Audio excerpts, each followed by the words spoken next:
Multiplayer definitely is at the centre of Crackdown 2. Non-stop crazy action. It's a very physical game. You can ram people out of the way and it flips them up and they spin off into the sky. With plenty explosions. Just general awesome action all round. Picking up vehicles, throwing them across the road. A multitude of weapons at your disposal. If you can break it off, you can use it and you can hit people with it. It can just cause complete devastation. We just thought, right, well, let's go all out. Let's give them as much as we possibly can. In order to make things clean, you destroy everything.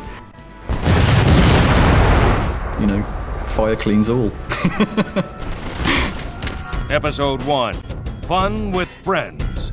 A lot of people love the fact that you can have this open world environment and mess around with your mates. We've doubled the amount of players for co-op. We've turned it up to 4-player co-op, 4 times the people, 4 times the fun, basically. There's so many things to do in the city, it's pretty remarkable that we've managed to fit that in. We have to make all of those missions support 4 players.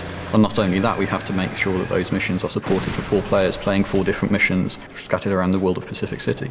You've got all of the, as everybody knows, the orbs. It's about making sure that, you know, you have that group experience with orbs, like Renegade Orbs, where, you know, they actually make it pretty tricky for you to get hold of them and they run away from you. You know, one person can chase them and another person can figure out where they're going and kind of help out. Races, so you've got rooftop races, road races.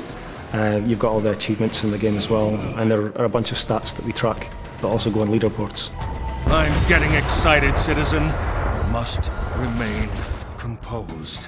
One thing we're pretty proud of is that you can then seamlessly go from your campaign game into your multiplayer game. There was a few times when you'd be playing the game and somebody would enter your game when you were testing and you didn't actually know they were in, and then suddenly this rocket would come from the side and there's one of the guys who's just joined your game and started blowing everything up. Your friends come home from school or work or whatever, they just jump straight into your game. The player can come at a problem from 4 different sides and just defeat it that much faster. We've added turreted weapons to all of the vehicles as well. Nominate one guy to drive, he jumps in, 3 of you jump in the back of the vehicle, one of you might have a rocket, another guy a heavy machine gun. You can just be a 100-mile-an-hour killing machine soaring through the city. It's awesome.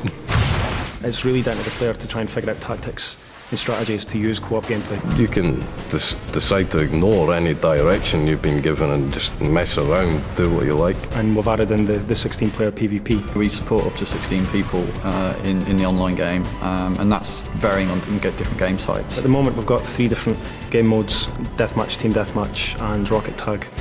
Rocket Tag's a little bit different.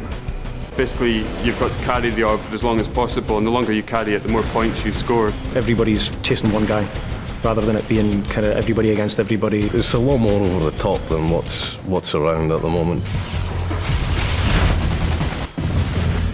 We want people to play it as long as possible and really create, you know, a community for Crackdown.